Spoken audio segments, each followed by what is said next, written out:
qui est le nouveau président du Zimbabwe. Portrait de l'ancien bras droit de Robert Mugabe. On le surnomme le crocodile du fait de sa patience mais aussi de sa férocité. Il n'est pas aussi exubérant que l'ancien président Robert Mugabe, mais même son propre fils admet être intimidé par le personnage. Bras droit de Robert Mugabe, son ambition était perçue comme une menace. Il a donc été limogé de son poste de vice-président pour manque de loyauté. Ce limogeage a entraîné le coup de force de l'armée mettant fin au règne de 37 ans de Robert Mugabe. Sa réputation de crocodile, il l'a gagnée dans les années 60, lors de la guerre de libération contre le régime blanc.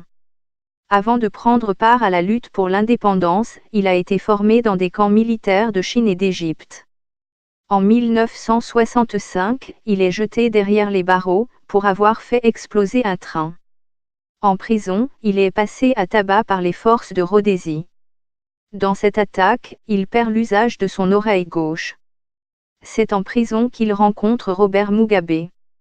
Après sa libération, il entre dans le monde politique.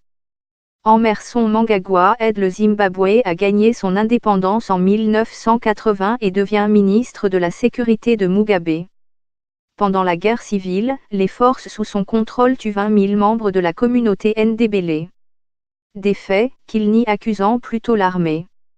En 2008, lors des élections, on lui attribue les violences contre les partisans de l'opposition. Autre fait d'armes, il est accusé d'avoir participé au pillage des diamants lors du conflit en RDC. Vu comme le maillon entre l'armée, les services secrets et le parti au pouvoir, la ZANU-PF, Emmerson Mnangagwa a promis une nouvelle ère de démocratie au Zimbabwe. Aujourd'hui, le monde attend de voir le leader qu'il sera.